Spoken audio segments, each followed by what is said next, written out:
we start the program, I would like to give you some housekeeping information. First, we encourage attendees to use the computer audio feature of this webinar. During the program, should you experience any audio interference such as static or intermittent audio due to a busy network, you can use the optional phone connection which is included in your registration information.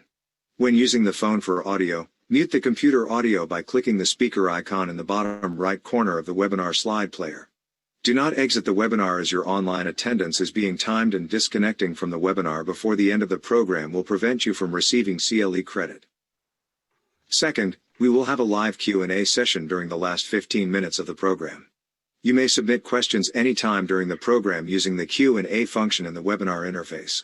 After the program, you can use the post-program question form to send program-related questions to the program's presenters. The post-program question form can be accessed from the program attendee page. Use the link provided in the confirmation email you received for this program to get there. Welcome to the Diversity Matters CLE Series Part 2, sponsored by the Magic City Bar Association Judicial Council, the Magic City Bar Association, and the Alabama State Bar Diversity and Inclusion Committee. If you are seeking CLE credit, you must attend the entire program. Partial credit is not available. Please click on all participation verification alerts during the program to confirm your attendance. Immediately after the program ends, a link to complete the certification process will appear. Please complete the evaluation and the CLE affidavit, providing your bar information as requested. Once the completed form is submitted and your attendance verified, your certificate will be emailed to you.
Moderating the program today is April Frazier-Kamara.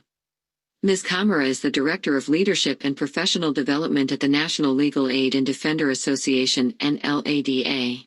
She is a nationally recognized trainer in the area of leadership, holistic defense, diversity and inclusion, and criminal justice reform. April is a former public defender at the Public Defender Service for the District of Columbia, which is widely recognized as the national model for quality public defense. She later served as the Special Assistant in the Juvenile Defender Unit at the Law Office of the Shelby County, Tennessee, Public Defender, where she was responsible for implementing Department of Justice reforms and helping to build the first-ever holistic and team-based juvenile defense practice in Shelby County that employed both social workers and attorneys. She is the chair of the ABA Criminal Justice Section and member of the ABA Women in Criminal Justice Task Force. As a former co-chair of the ABA CJS Diversity and Inclusion Committee, she was responsible for the creation and implementation of the CJS Diversity and Inclusion Fellowship Program. She is also the co-founder of the new Black Public Defender Association, which is a membership section of the NLADA. April is a graduate of Tennessee State University and Howard University School of Law. April, please proceed with today's program.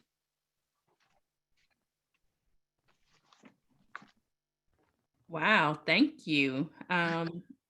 First of all, I would like to say good evening, good afternoon. I cannot think of a better place that we could be on a Friday than here in this virtual space talking about such an important issue. So, we have a polling question to get you started. We want to know who's in this virtual room with us. If you could just answer the question and let us know whether or not you're a judge, attorney, a community member, other who's joining us today. So why don't we see um, who is in here? So we'll give the poll a few seconds. While you're taking the poll, I want to say welcome. I'm April Frazier Kamara, chair of the ABA Criminal Justice Section. And I would like to start out by thanking my colleague within the ABA, Judge Tracy Todd, for inviting us here today to have this very important conversation. Could we end the polling question and let's see what our results are? All right, great. We have about 18% judges in the room, attorneys, community members, and a good amount of people who categorize themselves as others. So welcome. Welcome. We're really excited to have you join this important conversation today. Because as we talk about the issue of implicit bias, what we know for sure is that the issue of bias and racism manifests itself in ways that are very contrary to what most people think of when they think of a person being racist or exhibiting racism. Oftentimes in our minds, we have this idea of good versus evil, right? And oftentimes when we think about bias, we think of it through a lens of either good or evil. And the conversation today is going to really expose us to the fact that 80% of our actions that actually result in disproportionate impact on people are done oftentimes subconsciously. So, our conversation today is really going to focus in on this issue or this category of discrimination called implicit bias. Okay. So we're going to get straight to our discussion today. So I'm going to welcome to the virtual stage Professor Redfield to get us started out. Specifically to introduce the concept around implicit bias. And Professor Redfield wants to get us started with a video clip. So sit back, I'm going to share my screen and we're going to get to it.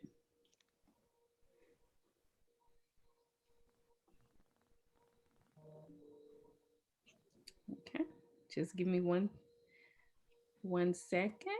All right, you should see my screen. I'm gonna... And that's just one side of me.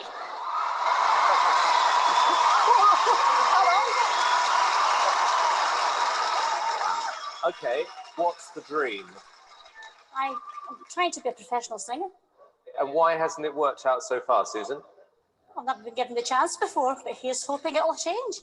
Okay, and who would you like to be as successful as? Elaine Page. Elaine Like Page. that. What are you going to sing tonight? I'm going to sing I Dreamed the Dream from the Miserables. Okay, big song. Yeah? Yeah.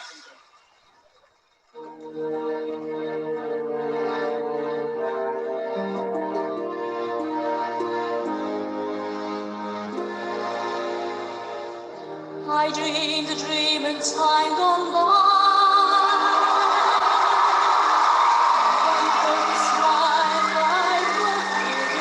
You didn't expect that, did you? Did you? No. I dreamed that love would never die. I knew that God would be forgiving. I was young and unafraid when dreams are made and used and wasted.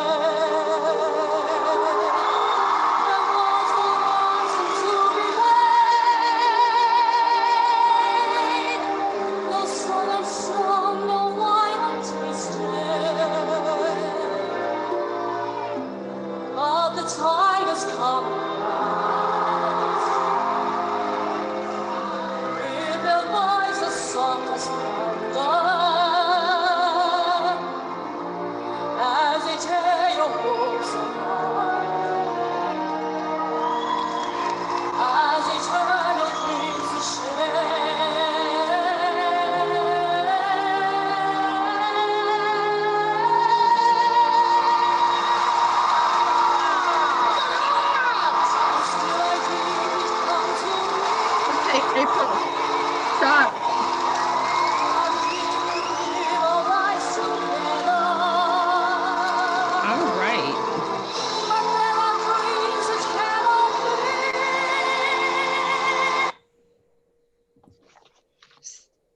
So I know you all wish that we could just hear Susan Boyle sing for the next 82 minutes, but we're not.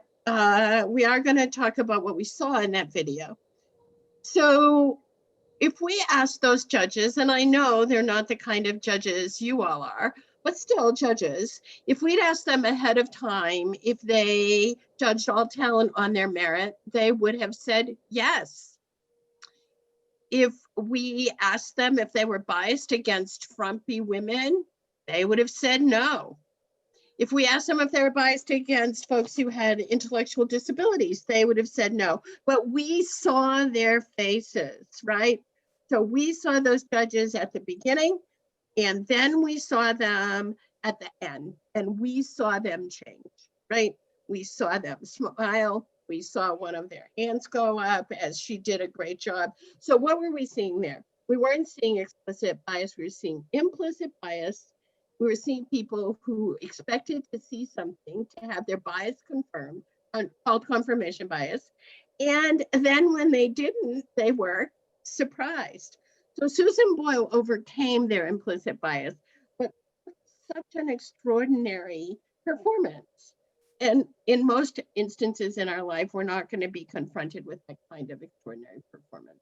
So I'd like you to just sort of keep that response in mind as we go through a little more information about what implicit bias is. Next slide, April.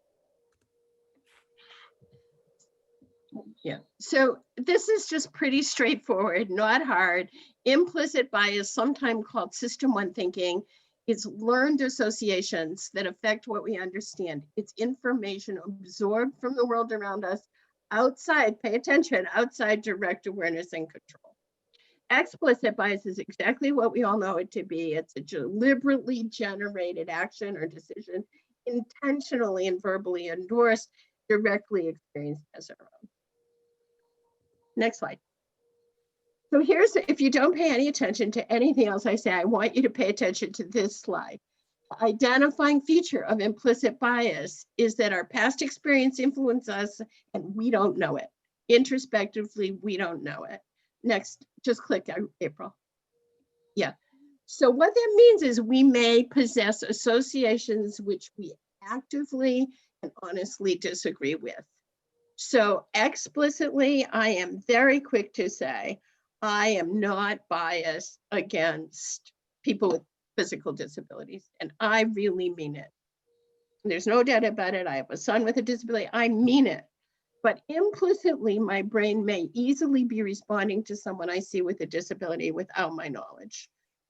So we can honestly disagree, and that's the trouble. I'm going to give you a couple examples on explicit and implicit so you can be thinking about that and how people can honestly disagree. So explicit bias, I used to use the example of the Miami police who played Black Monopoly, where every square said go directly to jail.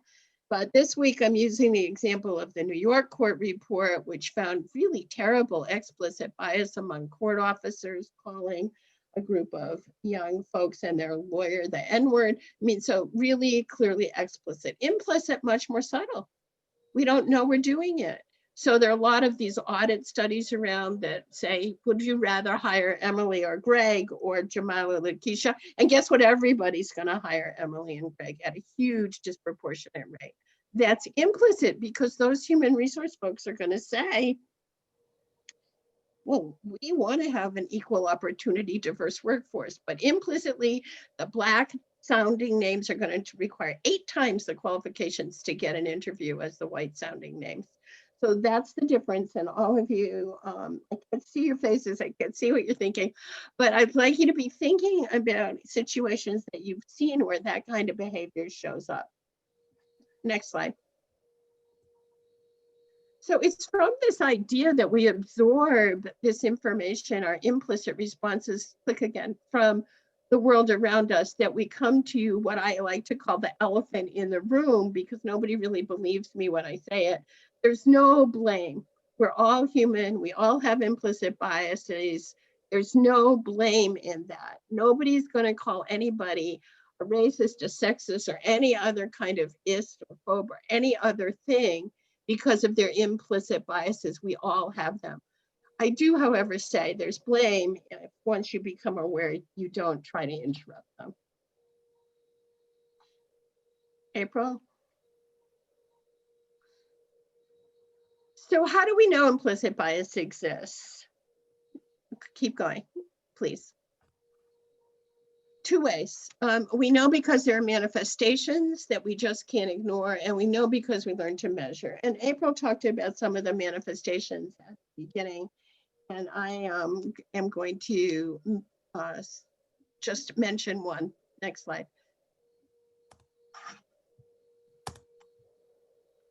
So this is, again, not exactly a judge's example, but I think it's one that's really easy to understand, and I ask you to apply it in your own situation. So Black boys are 18% of the preschool population, and they're expelled from school. They're 48% of the kids expelled from school. Why is that? Because all their teachers are racist. No, you know that's not true. We all know that's not true. I know that all the teachers my kids had were people of good faith, and I think for the most part we know that. So how do we explain it? We explain it because implicitly they're responding to those little Black, especially boys, differently than they're responding to their white peers. So this is an example of a manifestation we can't explain unless we see the implicit piece of it. Next slide.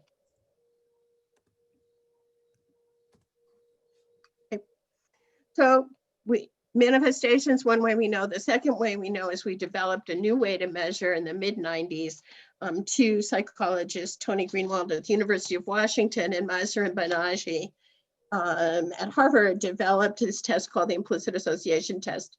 So we're not doing a poll on this, but I hope most of you took one of these tests, and maybe when we get to the questions, we can chat a little bit more about it. If you didn't, it's your homework. I'm the professor here, and you have a homework assignment. So go and take one of these tests, and it's totally an awareness tool. Don't take it too personally. But we learned how to measure our responses without having to ask someone.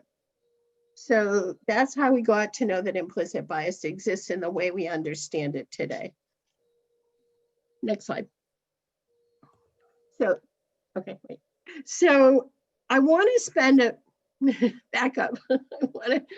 I want to spend a few minutes doing an exercise with you that I think is as good an illustration of the brain science as anything I can do. Can you get back to the no? I'm trying to go page back, trying to go back, but it's going. Okay, let me try to share my screen and see if that works. Okay, let me stop. You have to stop. Okay, I'm gonna try again. Sorry, everybody, hang tight. You'll see it's gonna be fun when we get there. Okay.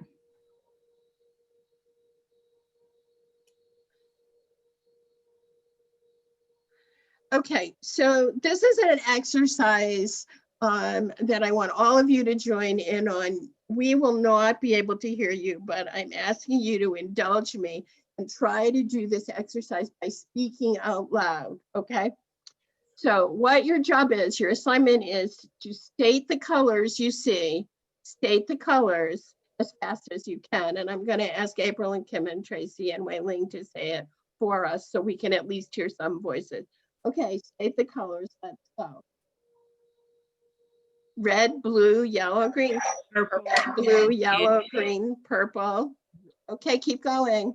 Yellow, purple, red, blue, green. Oh, sorry, I went. Blue, red, green, purple, yellow.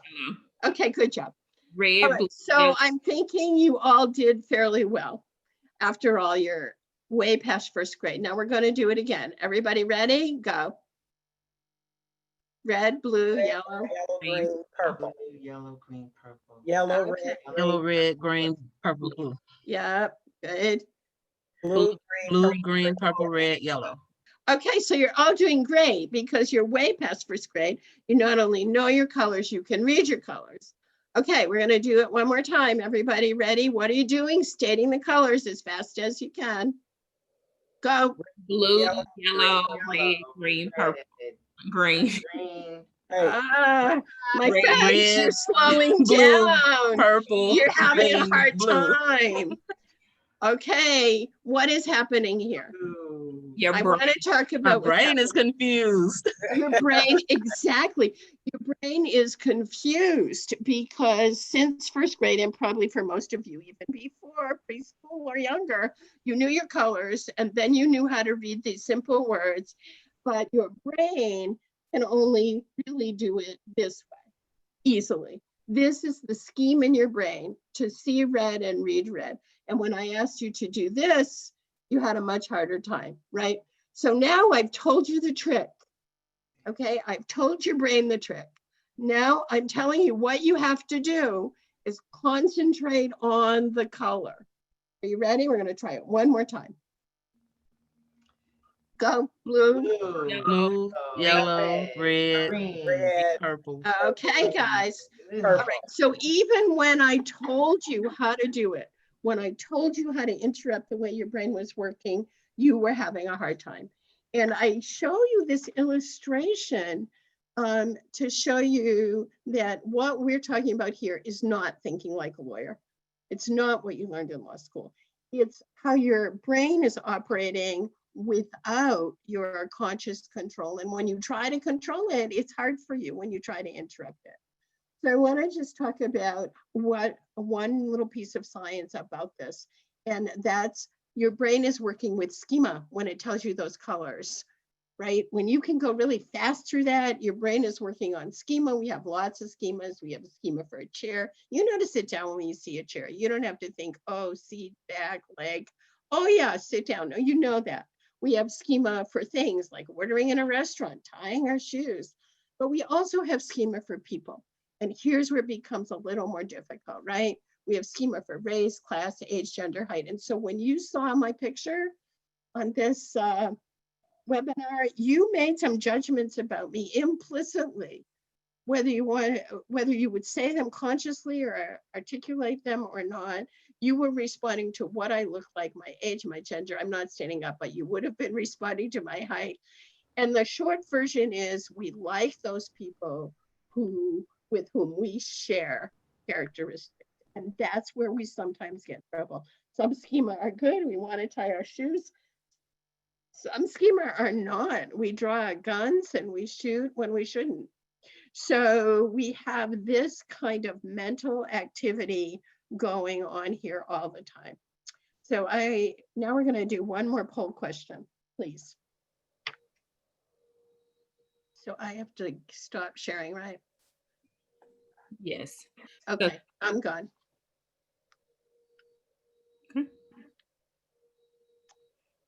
Does everybody see the poll on your screen? Yes. And Sarah, we have about 2 minutes to wrap up your part. Perfect. All right, I think we can close the poll now.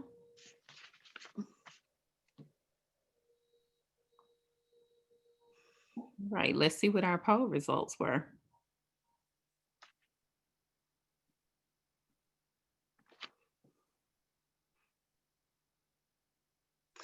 Okay, thanks. So most of you, 40, 50, or a little over 50% of you think you are less biased than the average person. And so I'm quick to tell you that you're quite extraordinary in those results. Maybe you knew it was rigged, I don't know. So most of the time we all think we are less biased than other people. We all the majority of us tend to think we're whatever it is that's good more than other people. My favorite illustration of this is our colleagues, Kim, other faculty professors, when we ask them how good they are as teachers, 94% of them think they're better than everyone else, 94%. Okay, so judges too, when Jeffrey Klinsky, our colleague from Cornell, did this kind of work, 97% of them showed implicit bias, but well over half of them said they were less biased than everyone else. So you know this from Lake Wobegon, you know, the math doesn't work. We can't all be better than average. So there's a name for this. It's called a blind spot bias. So we're blind about our own biases, and that's what makes this work, I think, particularly difficult. So I know I'm at the end of my time, and I want to leave that thought with you to try and do listening both to what Kim and, after this web maybe and Okay, Sarah, I think, is it just for me, but I think her audio is going in and out. So, Sarah, thank you so much for introducing us to the topic of implicit bias. We're gonna kind of pause here and see if it's any questions from the audience. So one question that I want to pose to everyone: how many people had the opportunity to actually take the implicit association test? I think we sent around a link. And if people, I'm gonna, be vulnerable and share with you. The first time I took the test, I actually showed that I had bias towards women, which, somewhat is contrary to what I hold as my values. But even as a former public defender, I went back and I kind of analyzed my cases and how I worked as a public defender. And I did realize that I did have some bias towards women, but I think it was, in my mind, in a positive way. I saw, my female clients as much more independent. So oftentimes I didn't do the same amount of follow-up with them that I did with not only male clients, but younger clients as well. So anybody, if you want to put in the chat menu or send a question along, how many people found out something interesting about their kind of bias association based on the test that you may have taken? And we also want to open up the space if you have any questions for Professor Redfield about the basics, understanding, and mechanisms around how implicit bias works.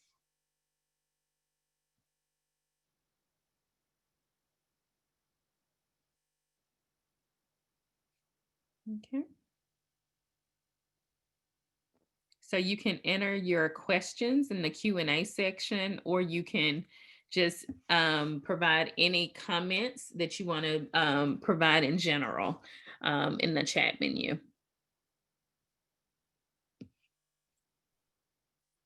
Okay.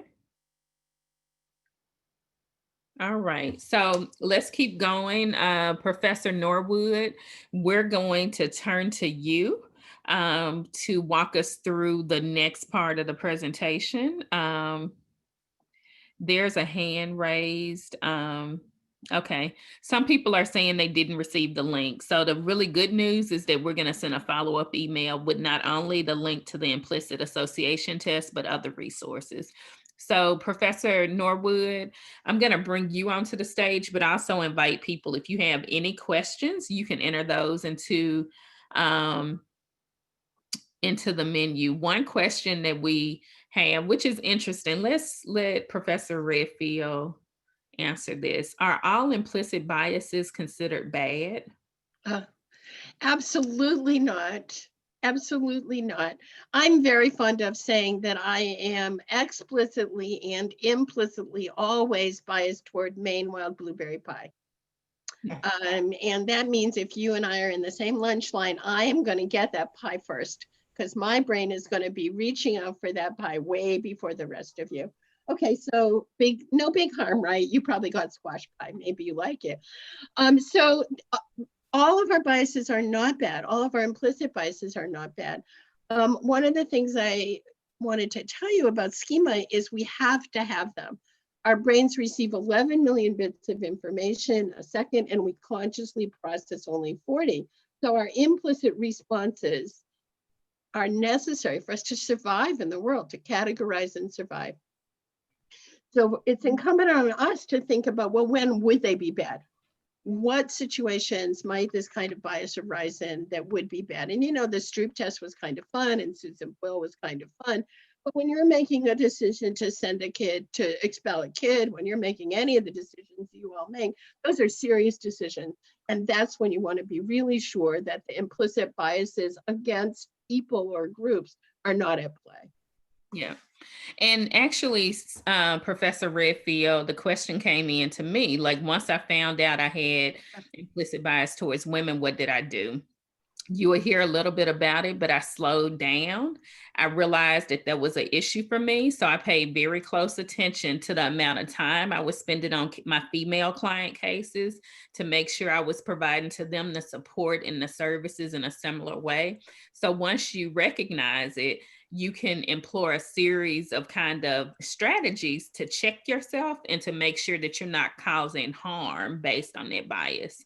So with that, Professor Norwood, I'm going to turn it over to you. Good afternoon. Thank you. I'm so honored to be here, and I want to thank Judge Todd for inviting me to participate in this panel, and really excited to work with April Camera and Professor Redfield again. I had an opportunity to do that a few weeks back, and hope this is the beginning of a longer relationship together. My understanding is that you're going to do another poll question, right? And then that I will launch from there, right? So we'll take that second poll question. Yeah, let's take that second poll question. Thank you for the reminder. All right. Let's give people 30 seconds. You know, the beautiful thing about the poll, you need to get close to your computer, because I know it's a tendency to multitask, but get to your computer and press yes or no. Is it possible to leave your implicit bias aside when you step into your professional role? We're going to give it 10 more seconds. And then let's close the poll and show our results. Yes. All right. Professor Norwood, it's all yours. Okay. All right. So one of the things I want to say, a couple things before I get started. One is most of what I'm going to talk about today in this little bit of time that we have deals with race. And talking about racial biases, all the data shows that racial biases are the most intractable, the most difficult. And so for many of us, this would be a real uncomfortable conversation generally. It is particularly so when most of the people who are listening are white, to be frank, right? And so we just have this data, right, that shows, like, if a lot of the stuff that I would normally sort of share with you, we're talking about judges, prosecutors, lawyers who are doing things that impact people in the court system, and a lot of the people who are being impacted are Black and brown, and so there's a racial disconnect right there. And so when we're having these conversations about racial differences, sometimes it looks as though we're blaming someone, but as Professor Redfield said earlier, this is not about blame, and we've got to really get with that. This is not a personal attacks. We're really trying to look at the system and see how things are negatively impacting people, even if we're not conscious of it. I was talking with a public defender here in St. Louis a couple of weeks ago, and she said something I hadn't really thought about. She said that one of the questions that she always has prosecutors ask in her voir dire of all jurors is whether you've ever had a negative interaction with the police. And she says whenever, more often than not, almost always, the Black folks in the jury pool will say yes, and then they're excluded. And she says that that when you look at the data, it shows that over 75, 80% of Black Americans have had a bad experience with police officers. So if you use that race neutral question, you're going to kick out a potentially diverse jury. And it was just like, wow, I hadn't even thought about it in that way, right? And so there are lots of ways to think about even race neutral questions and policies, right? And so we really want to sort of spend some time with that.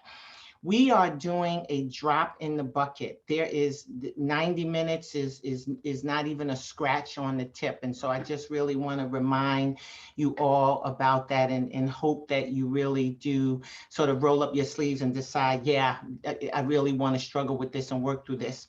Okay. All right. So one of the things that we were trying to figure out is, can you put, you remember that the Boyle video, right? So let's do something similar. I'm going to give you some names, some words, some titles, and I want you to come up with the mental picture of what that person looks like or who that person is. So try to put all your biases aside, right? So, because that's the thing. Can you pick up your biases and sort of sit them neatly by your feet and do your work, right? And so that's what we want to talk a little bit about here. When I say doctor, get an image of a doctor in your mind, right? When I say lieutenant governor, who does that person look like? When I say criminal, who does that person look like? When I say thug, who does that person look like? When I say terrorist, who does that person look like? What about a nurse? What about a librarian? What about a truck driver? Right? For many people, we have a webinar system, so I can't see and interact, but for many people, they come up with sort of different visions of who those people are. Listing thug with this elderly white male, for example, is not what most people do, right? In fact, thugs are mostly associated with young Black males, right? And so there are these ways in which you have this in you and you don't even really sort of realize it. And someone asks you the question and something will come into your mind and you're like, sometimes, where did that come from? Like, you don't even know the day that you decided that a Black male could be a thug, right? Like, it just sort of happens so seamlessly, right? And this is one of the things that makes this work so scary. So when I ask, and the poll questions ask, well, can you leave your biases at the door? There've been a lot of studies to say that these things are really, really hard. They are so hard that unless you're monitoring them all the time, it's virtually impossible, right? Like, we can do what we can do, but it's really difficult. It takes a lot of work because we are constantly being thrown imagery that is challenging us and that's going through and entering our minds and we don't even realize it. Right. And so there was a study on forgetting evidence, for example, and this one was really interesting. Professor Redfield shared this with me the other day, and the study was talking about how judges were polled and they were given information and they were told, you shouldn't take X into account. You shouldn't take Y into account. You heard this information about this party, but ignore that. You know, the same thing that judges tell juries all the time, right? When they say, ignore that evidence. Well, can you really do that? And the study showed that even judges, even those folks who actually came up with the rules, right? That you can't have this evidence admitted. We're not going to allow this in, disregard that. Even the judges who came up with those rules had an almost impossible time following their own rules. It is really difficult to forget and put aside and stay there. You have great intentions, you're going to do it, right? And you're like, yeah, just like, you know, Professor Redfield said earlier, your explicit mind is very committed. But internally, without your consciousness, you are doing something different. And the next thing you know, you've actually taken that evidence into consideration when you should not have, right? So there are all of these studies, right, that sort of try to speak to this issue. And I have this one on trial judges. I thought that we were going to be spending most of our time talking to judges today. So I have this, but this actually applies, you know, whether you're a judge or not. Is this idea of, do judges have implicit bias? Can they leave those biases at the door?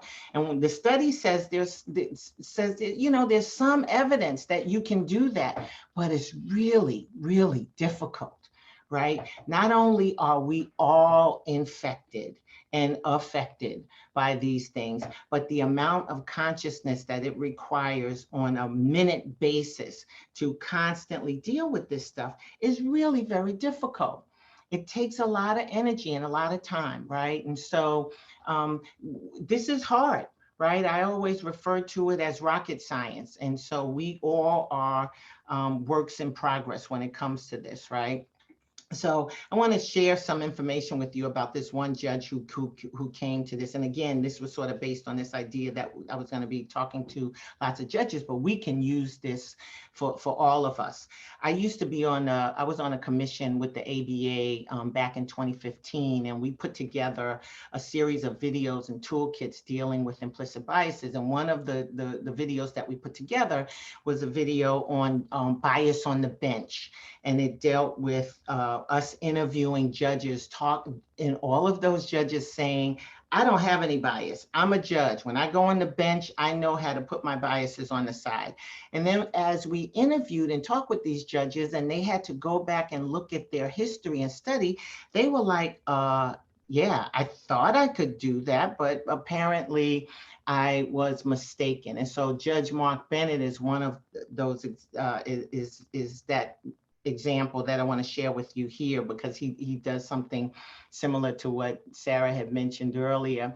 So Judge Bennett admits that despite the fact that he was actually raised by a Black female, right, because his parents had expired, he was a Black female, he still, in his courtroom, when he went back and looked at his sentencing patterns and all of his information, he still showed implicit racial bias. He was shocked, right? Because he thought he was a different person. The person he thinks he is or thinks he was completely different from what his record showed.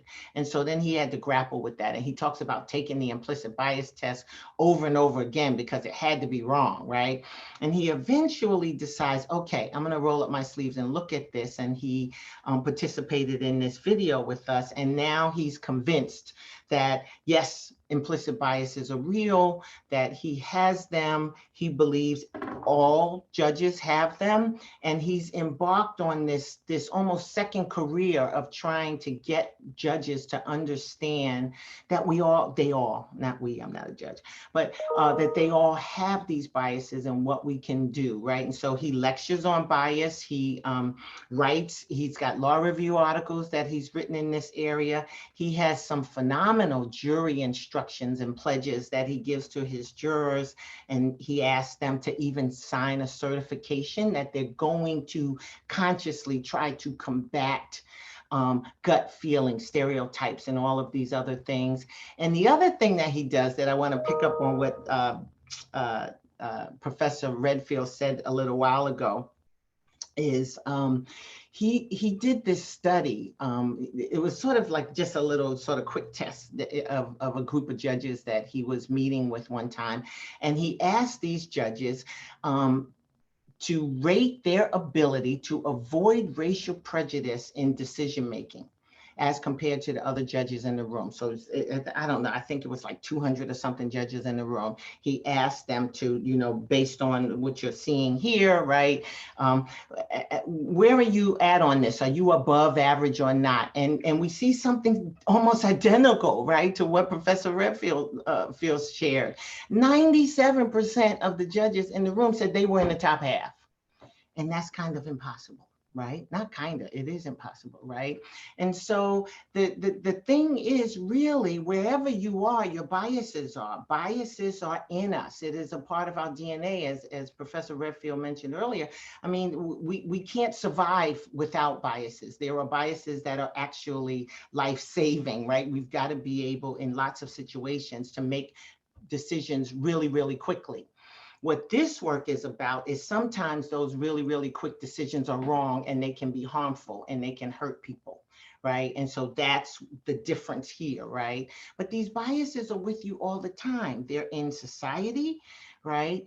They are in your life, and they're also at work. You cannot really check your biases at the door. Like if you think about it, just imagine if you could do that. If you could literally take all of your racial bias, your gender bias, your socioeconomic bias, your disability bias, your age bias, if you could take all of that and pack it neatly and sit it at the door, why not leave it there? Why not do that all the time? Why only do that when you're going on the bench or when you're representing someone? Those biases are often harmful, right? And so why not engage in a practice that leaves them? Because you really can't do it, right? And we've got to sort of understand that, because the people who think that they can do that, psychologists say those are the dangerous folks. Those are the people we have to worry about, because they think they're not biased and they don't realize how these biases are negatively impacting them. They just don't realize it because they think they're okay, right? And so consciousness is a huge part of this work. And unless a person sort of looks at this and tries to deal with it, right, they are going to make lots of mistakes. Our biases follow us. You may know this imagery from Ahmaud Arbery, jogger who was shot several months ago. This was a cartoon that was illustration that was drawn. It was a question that was asked of people in the street in Los Angeles. And depending on the color of the runner, that let people, that informed what people thought about who that person was. White person running, he's the jogger. The brown person was a suspect, right? And these are people on the street, and this is like, well, why? What is that, right? Your experience, your life, who you are matters. You bring that wherever you are, and you can only bring what you have, right? And so this is a beautiful illustration of this boardroom, right? Where this female is at the table for the first time.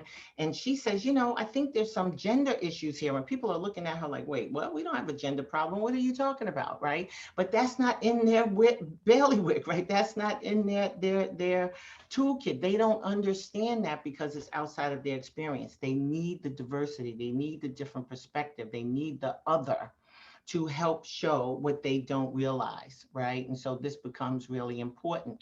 This is a phenomenal video on that What Would You Do did a few years ago. This shows how in milliseconds, we look at a situation and before you know it, we've made a decision about what to do. And so in this particular video, you have a person who is trying to chainsaw, has a chainsaw and is trying to saw a bike from its chained position on a pole. If the person is a white male, some people stop and they ask him, what are you doing? And he says, I'm trying to free this bike so I could take it, right? And they say, well, you shouldn't do that. And then they go on about their business, right? Running or whatever, walking the dog. You can Google this on YouTube and see it. If it's a Black person, not only do twice as many people stop, but more people call the police. Actually called the police on him. No one did it when it was this young white male. And the sort of funny but not so funny thing is that when it was this white female, people offered to help her. Right? Like she gets a totally different reaction, right? And all of this is happening in this millisecond time, right? We have all kinds of situations that we've got to grapple with and figure out how do we explain this. These two images up here are of people who committed the identical crimes, right? But they get vastly different recommendations by prosecutors for services, for sentencing. And in one case, vastly different recommendations or judgments, I should say, from the judge. So in this one case over here, where you have two college students who have, I say, raped an unconscious woman. One person got a mandatory sentence. The Black male here got a mandatory sentence of 15 years, according to the judge who sentenced him. I was on a panel with him a couple of weeks ago. And Brock Turner from Stanford, the great swimmer, he got 6 months. Right? And so you're like, well, wait, why is that? If it's mandatory, shouldn't they both have gotten 15 years? Well, a lot of that has to do with what was charged, right? And so the charging decision on the one hand for rape resulted in a completely different option, right, than the charging for sexual assault. Right. And so one gets a 15-year, the other one gets 6 months. They both did the same thing. These two guys were together. One gets four years probation, the other gets nothing, right? And so there are these ways in which, wait a minute, how are we doing this? What's happening here? And unless you can sort of sit down and look at this data, you really don't even realize that this is happening. This is why tracking becomes so important. Socioeconomic gaps are huge too. I mean, there's a lot of data that shows that people who are well off and educated have negative feelings about people who are different from them. We treat people who are poor differently. We look down on them. Not you personally, not me personally. We're talking about generally. We're talking about the data that we see throughout the country on how we treat people who have less than. And judges and lawyers are often more educated, right? And we have more at our disposal. And so people who are different from us, we look and evaluate and treat them negatively simply because they have less than, right? Look at our lawmakers, right? These are some clips of some of the things, that we've seen recently in terms of how lawmakers treat people who have less than. I always, love this thing from Trey Riddell, who, after voting for drug testing for welfare recipients, test positive for cocaine use, right? Like, I mean, it's just like, really? Or this other legislator down here who says, well, let's make the poor kids be the janitors in a school, right? There's no such thing as a free lunch. So they have to learn that lesson. And, and my retort to that is, I am a professor at a law school, right? I have 5 children, or had, they're out pretty much out the house now, but they didn't pay for their lunches either, right? Like, I paid for them. Right. So if we're going to do the there's no such thing as a free lunch, people need to learn those lessons, then all children need to learn those lessons. We don't sort of pull the kids who can't afford lunch and sort of make them, right, the poster child for that lesson, teachable moment, quote unquote. We have lots of issues with here in Missouri, for example, with judges who really question if a defendant comes into court with a suit, then the judge says, you're not poor, look at that suit, right? And it's just this, when I talk to defense lawyers, they just pull their hair out, because they say, if we don't get a suit, and the person comes in and they're not looking the way that the court expects, then they will be treated negatively because they've disrespected the court. If I go to Salvation Army and I get a suit, a fabulous suit for $5 or whatever, and they go on with that, then the court says that they're not poor. They don't need, they deny their request for relief. And it's just such a horrible catch-22 situation, right? That we're looking at. The media too plays a huge role. Hopefully you've all seen this. This was from years and years ago, but I always use this because it's a perfect example of how you can have the identical situation, but it is completely framed differently. And that framing goes into your mind seamlessly. You don't even realize it. So we've got 2 images here, same day, of people who are alleged to have taken food from a grocery store.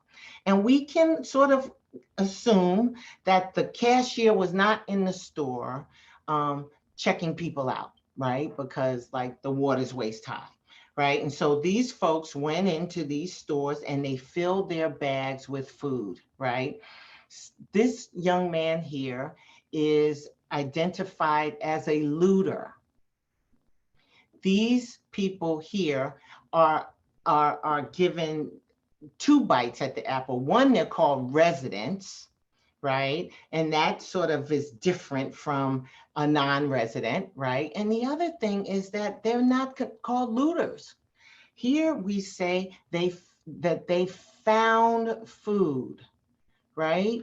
Now, so either both of them are looters or both of them found food, right? Like you can't take this identical situation, right, and treat them differently.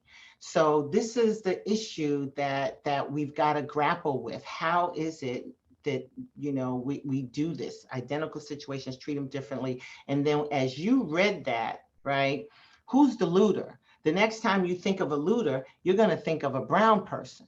You're not thinking of these people, even though they engage in the same conduct. So at the end of the day, it is really impossible to completely bias. Even, I mean, psychologists will tell you this, it is impossible to completely bias. And it's even harder to do so when the person is different from you. And race is sort of the most salient, you know, feature in that space. And so it really is very difficult. There is no cure for this, right? You're not going to de-bias, but we absolutely have tools that people can use to slow down and to catch harmful biases before they injure others. Thank you, April. Wow, thank you so much, Professor Norwood. I think, you know, the interesting question about whether or not you can put the biases aside when you step into your professional capacity is definitely one that we would all love to think that we had that ability, but your explanation of the fact that it is literally impossible to do so is very telling. So what we want to do now is open up the floor for questions for you. I'm going to start out with one that we were not able to get to. And we will invite the audience to also send in more questions.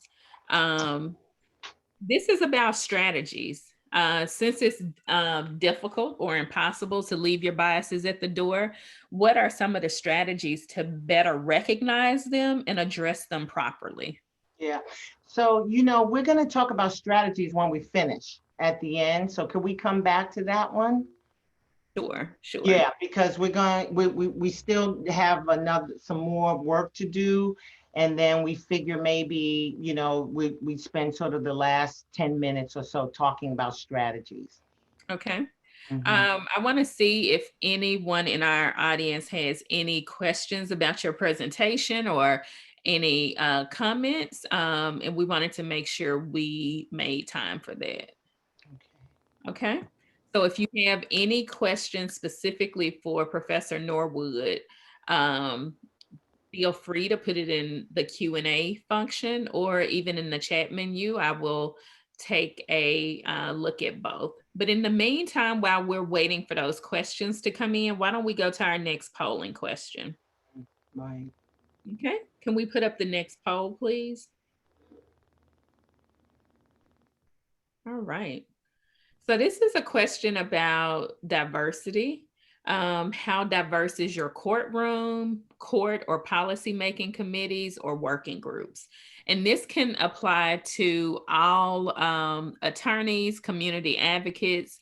How diverse are your law offices or your prosecutor's office, your public defender offices, working groups? And if you could put your response in there.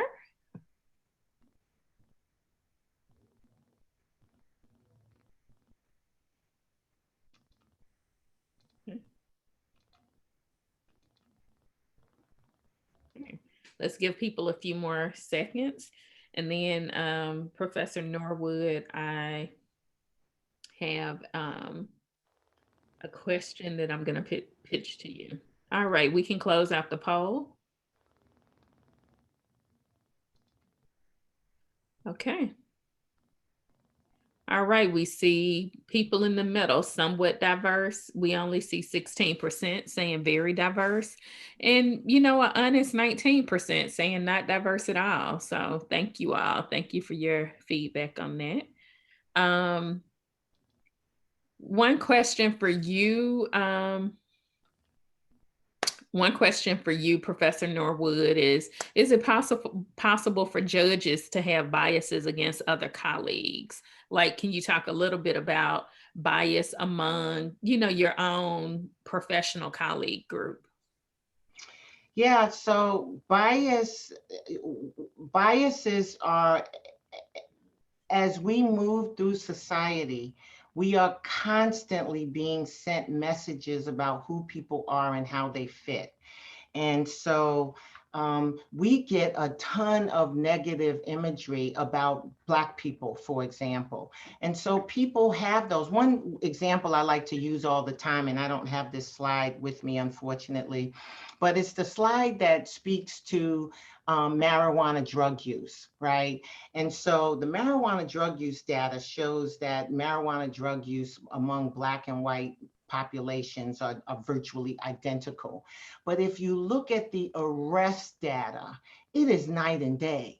Black folks are 5, 6, 7, 8, sometimes 10 times as likely to be arrested for marijuana use than a similarly situated white person. So that person gets arrested, they get a record, it affects their life, right? Like so many places won't hire you, or you can't get a job. You have all of these issues, right? When we look on the news, right? The people that you see in those orange suits with the chains on, those are more likely brown people.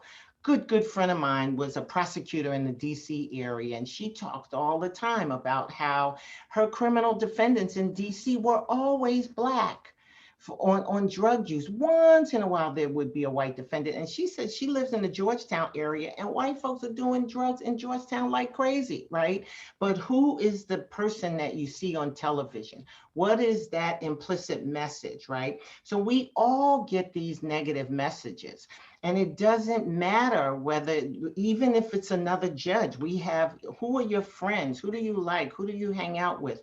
Like all of these ways in which affinity biases come into place. And affinity biases mean you are much more likely to accept and embrace a person who is like you than who is not. And we see this with lawyers, we see it with doctors, we see it with judges, right? And it's called affinity bias, right? That it's not, I hate Black people, but I like the person who looks like me. And so this is a huge problem. It's not just because I'm a judge, I don't have this issue. Judges suffer from this as well as lawyers, and we do this with each other. We do this with everybody in our society. Well, that's a really good point. I don't, it's no way to separate how we kind of operate towards our neighbor versus our colleagues, right? It's something that's in our brain and impacts relationships, both professionally and personally. So we have 2 questions. I'm going to kind of do a comment on one and pose the next one to you all. And then we're going to move into what people are eager to hear, which is about solutions. So one question is about, some states have a CLE requirement that you have to take credits regarding bias. Specifically, I know the state of New York does.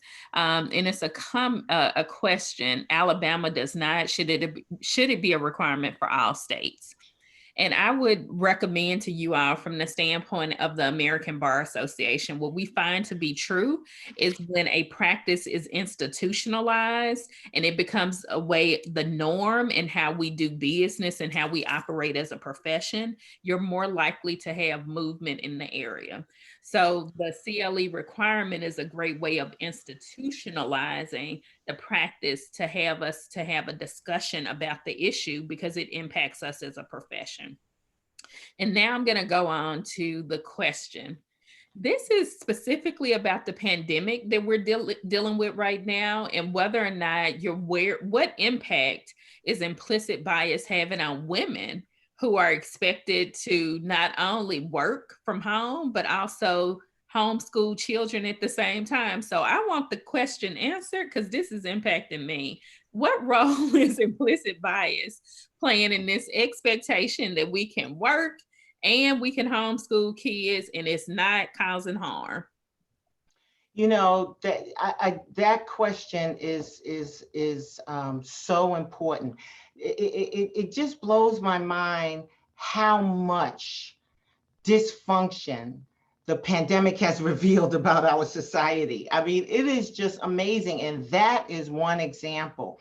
One of the lots of studies have come out already in the last few months showing that women are spending way more time parenting their children during the pandemic. So I am, let's say if I'm home and I'm teaching my classes, meanwhile, my kids are at home too because they're not in school, right? And they are either on Zoom, right? And they need help with that, or maybe I have to change diapers, or maybe I have to feed them and provide lunch, or right, or maybe two of them are trying to chain another one up from the ceiling and I really got to go run and deal with that, right? There are all of these ways that it is draining on women. And what we're seeing is that women are suffering, right? Women are not, in my world, in legal academy, women aren't producing as much scholarship. Scholarship has taken a tank for women professors during this period. We even saw, my daughter sent me an article of a woman who had a thriving internet business that she had to close down. She didn't have to close it down, but she closed down because she and her husband were unable to share the parenting. And so she closed her brilliantly successful business because she had to take care of her children, right? And the husband wanted to be off in another room working on his Zoom calls and stuff. And so we've really seen how this has negatively impacted our working moms, and even moms who don't work outside of the home, who had time to do other things, but now are also not only taking care of their kids, but they're also teachers, right? And they're also all of these other things that typically would happen in a different space. Yeah, and Professor Redfield, do you want to weigh in on that? Like specifically, you know, I'm interested to know how do you bring up this conversation from the standpoint of implicit bias? If Monday morning you're going back into your chambers, Yeah. or you're going back into your prosecutor's office, public defender office, and to ask your staff and really check in and see whether or not implicit bias is playing a role in those expectations. Professor Redfield, any advice on that? How to raise this issue? And you're muted.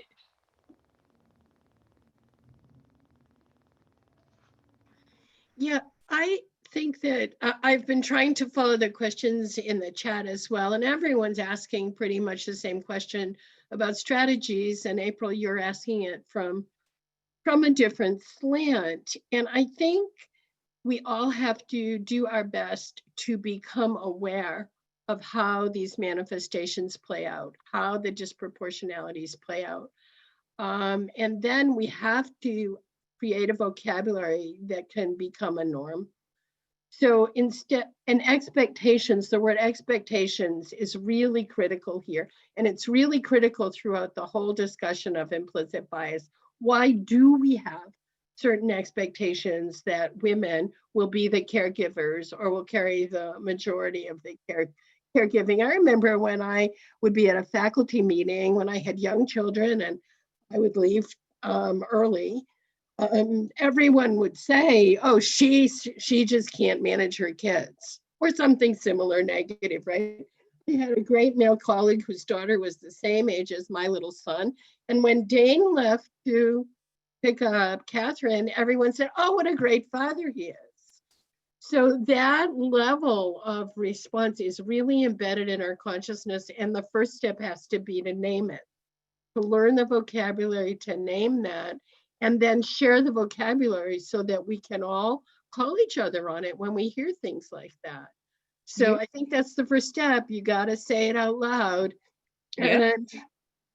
And if you personally have to own it, well, own it, but at least have a discussion about it. It's just too easy to, what I like to say, fall into stereotypes. Okay. Right? With a lack of specific individual information, we fall into our stereotypes, and those aren't going to necessarily be correct or fair. Yep, I agree. Thank you, Professor Redfield, because I will say, and we're about to turn to the segment where we can focus on how implicit bias impacts system outcomes, but also talk about solutions. But one amazing thing about having shared language is to also have a strategy with colleagues on how you can name it and call it out collectively. And we'll kind of share, if we have time, a little tip that we use within the ABA leadership section, where we began to kind of tag team to bring awareness to the fact that some implicit bias was playing a role in leadership. All right. So I think, who's starting us out for this next one? I'm going to turn it over to both of you all to lead Yeah, us. so I was going to just talk about why we need to be thinking about diversity in the court system. And what I think I want to do, we have, I don't know, 15, 17 or so minutes left. And so what I'm thinking is maybe I'll just try to go through this part in about 5 or 6 minutes, and then we can leave the rest of the time to talk strategy, right? So I'm going to sort of race through these quickly. We took the poll, right, that sort of showed there was some diversity, right, in many of your work environments. Maybe some are not as not diverse at all, right? But one of the things, and I'm going to run through this quickly, and this doesn't really deal with law firms at all. Really, I'm looking at the court building, I'm looking at court officers, people connected with the judicial system. But this obviously absolutely applies in a broader context, right? Every level of the court system reeks of bias. In the last few months, we've had 3 really powerful reports that have come out from 3 different states. Massachusetts just came out with something, just a really incredible document sort of detailing some of the racial bias in their criminal justice system. New York recently released a report, a 100-page plus report on the racial biases within the New York system. New Jersey has released something and is now sort of going down the road of looking at strategies and solutions. I'm on a committee here in the state of Missouri looking at these issues as well. And so states are beginning to do this, state court systems, or hopefully I know Illinois is doing something, Pennsylvania is doing something. And so you have these courts that are looking internally. And this is really powerful. I'm really going to try to encourage every state to do that through my work with the ABA. Prosecutors have challenges that they have to work through. This is some data from New Jersey, for example. We could spend a whole time, like 2-3 hours talking about prosecutors, right? There's a lot of great work done by the Vera Institute out of New York, giving prosecutors suggestions because they have so much power. Think about that example I gave you earlier, where you've got 2 people who rape an unconscious person. One gets 15 years mandatory, right, because it was a rape charge. The other gets 6 months because it wasn't a rape charge, right? But they both did the same thing, right? And so there's a lot of power with these prosecutors. This is an example of how children are waved up. If you are Black or Hispanic, you are much more likely to be treated as an adult than you are if you're a Caucasian. And again, these studies control for difference. We're talking about same background, same crime, same everything, so that we're not talking apples and oranges. You're talking about people who are coming in, same age, same background, same everything. But what happens? Some get treated as adults and some don't, and there's a racial component to that. We just had a study come out in Missouri, what is this, October, a couple of weeks ago? Nearly all of the youth challenged, treated, waved up to adults in Jackson County in Kansas City are Black. Almost all of them were Black, and a few brown, Black and brown, right? Like, again, why is that? Why, when we look at the data, looking at their white male, usually in this case, it was white male counterparts, we have a complete difference. Those children are not waved up as adults. This is a problem. We have issues with our jury system, right? We know this, right? Jurors are biased just like we are, right? Everybody is biased. All of us are breathing in this smog. All of us have this issue. So jurors are coming into jury rooms with those biases, right? And so you get all of these examples, just hundreds of articles that have been done. You get two stories in this one fight scene, and how if it's a Black person who is fighting, the jurors remember almost all the details and more, right? But not if it's a white fighter, right? Like all of these ways in which the mind does different things based on race. What do juries do the minute they know that race is in play? Lots of studies that talk about how they make these decisions. There was a judge in Connecticut who wrote a law review article on the reason why we need diverse juries. And I'm talking criminal and civil. This is a civil case here, that this is a letter that that judge received some years ago in a civil case. And this person was talking about all the things that were going on in that jury room. And she thought it was because the jury was not diverse. And she said, had there been a diverse jury, a whole lot of this negative stuff would not have come out. People would have ordered their steps. They would have controlled themselves, right? And there would be a different type of deliberation, right, that was going on. And so the judge wrote a law review article sort of arguing that we really value diverse juries.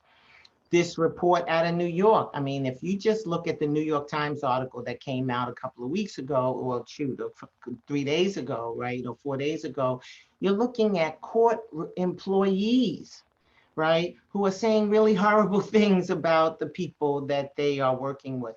We have judges, right, who are saying things that they should not be saying, right? And this is like, okay, like all of us are doing this. Florida has this report that came out a few years ago showing again, and this is a chart that'll sort of give you this, identical crimes, identical backgrounds, but look at the difference in sentencing depending on if you're Black or if you're white, right? Just incredible, right? This is a report here, right, that just came out not too long ago that speaks to these incredible sentences. This mother of 3 was sentenced to over a year in jail, more than she would have been had she committed a homicide, a negligent homicide, because she couldn't pay traffic tickets, right? Her kids were taken away, put in foster care. One was physically abused, the other was sexually molested, right? And even machines are biased, right? Like some courts have said, oh, okay, well, let's figure out, let's use machines, right? And machines will help us with sentencing and help us with that. Well, the data is showing that algorithms can be biased too, right? Because people have to put data into the algorithm. So if that person has biases that they're not controlling for, you're going to get the same kind of results. So, what are we doing? Like, we need diversity, right? You got to ask, which you've done in the poll, is your workplace diverse, right? We know diversity makes us better. All the data shows that, even for jurors, right? Juries deliberate longer and deeper the more diverse they are. We've got all of the studies, right? But now what are we going to do with it? As Professor Redfield mentioned earlier, you have to work on you. I have to work on me. This is not just me pointing fingers at you. We all have to do this. This is absolutely rocket science. But you also think about, who are you hiring?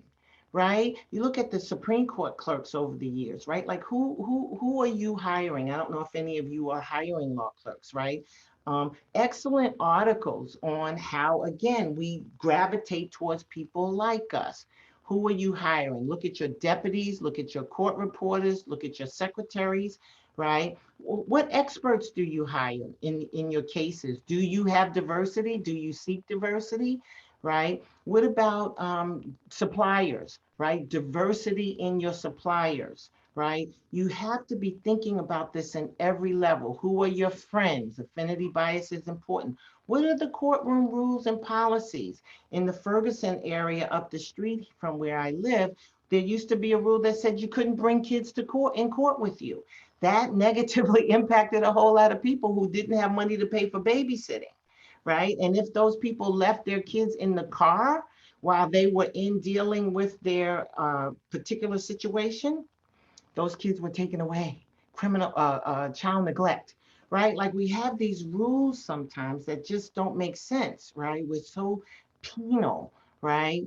What about the committees you're on? How is it that you can be on a committee and there's no diversity? We know the value of diversity, particularly if those committees are coming up with policies, right, that are going to impact the people in the community. You have to have diversity represented, and we know that.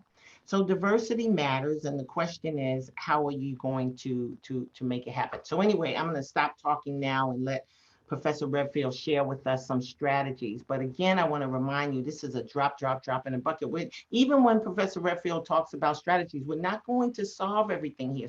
So you're going to walk away, hopefully wanting more and not just being frustrated that we didn't give you, the master key to solving this, because this is really a work in progress. Thank you.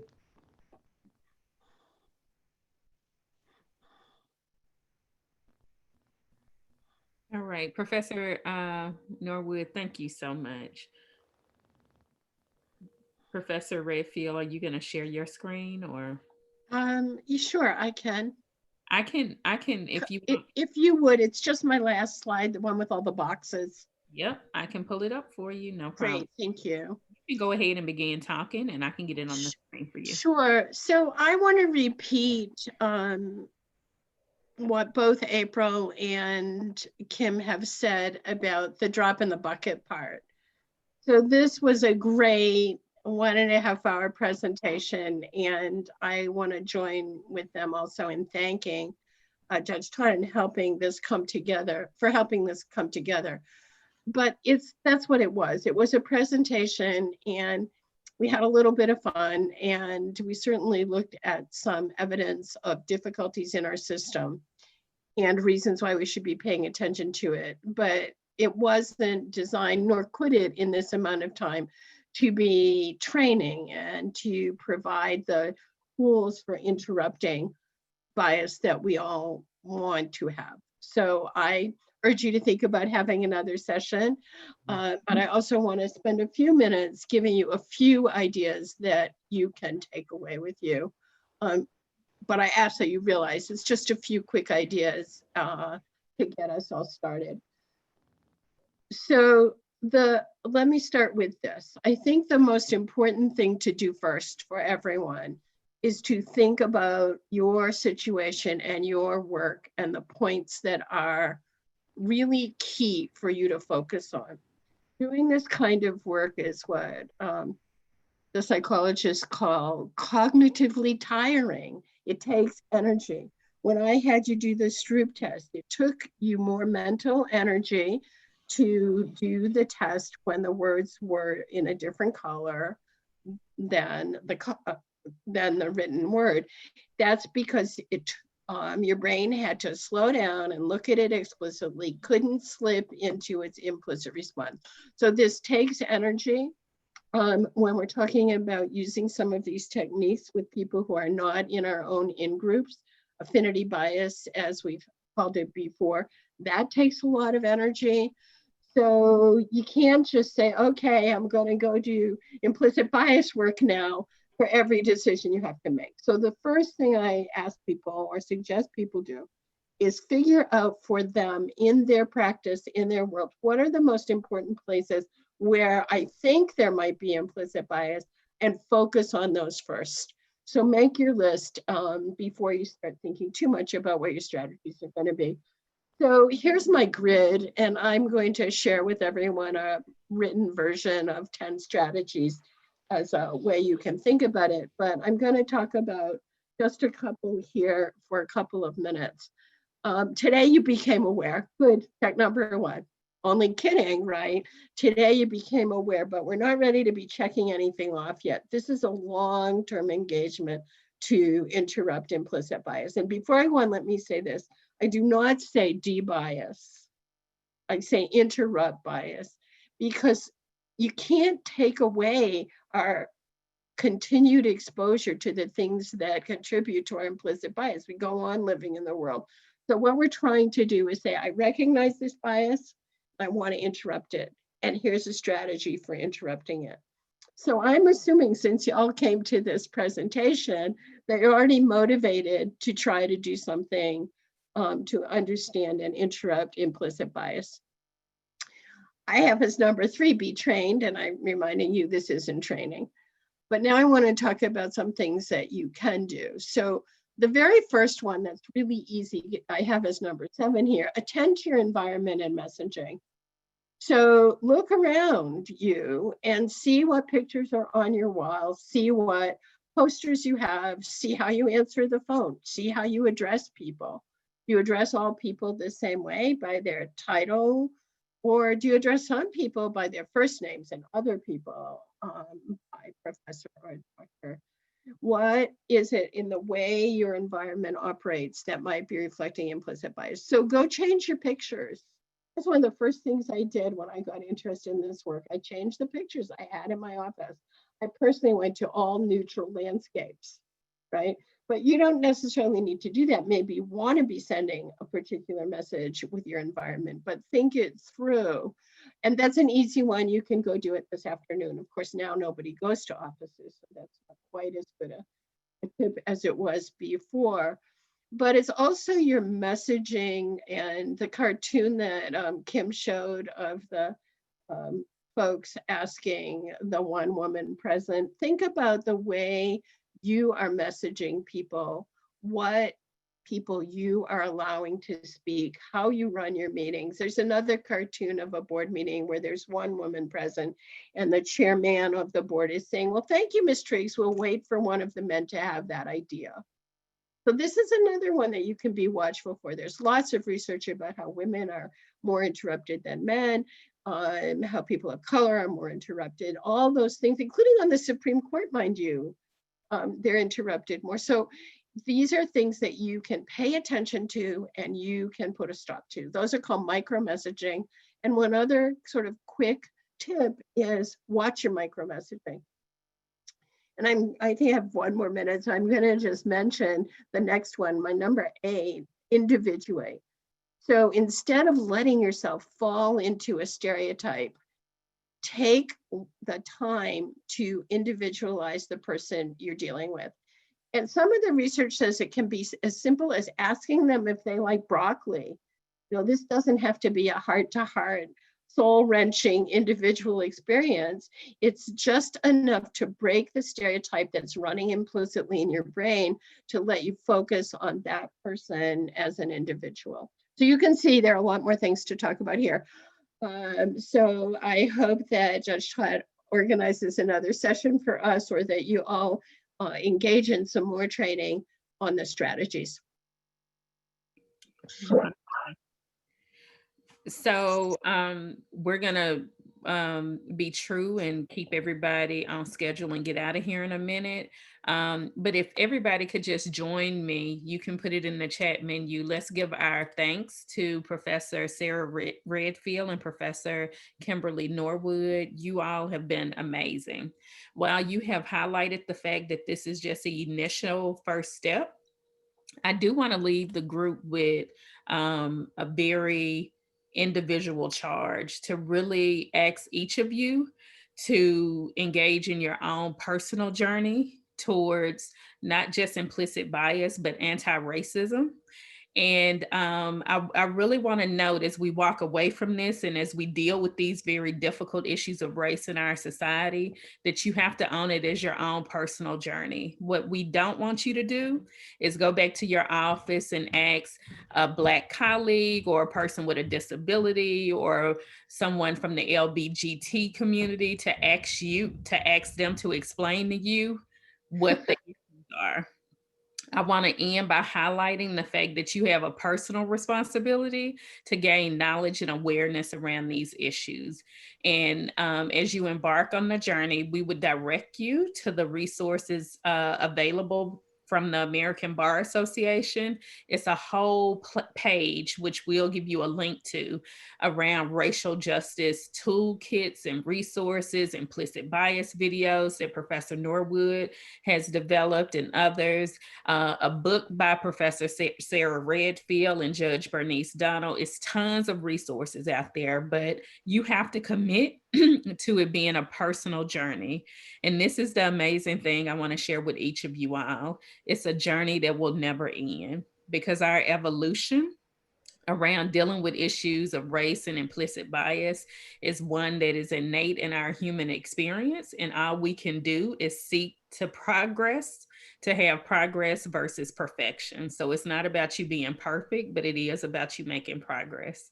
So with that, we would like to thank you for joining us today. And we look forward to you welcoming the American Bar Association back to do more training for your community. Thank you, Judge Todd.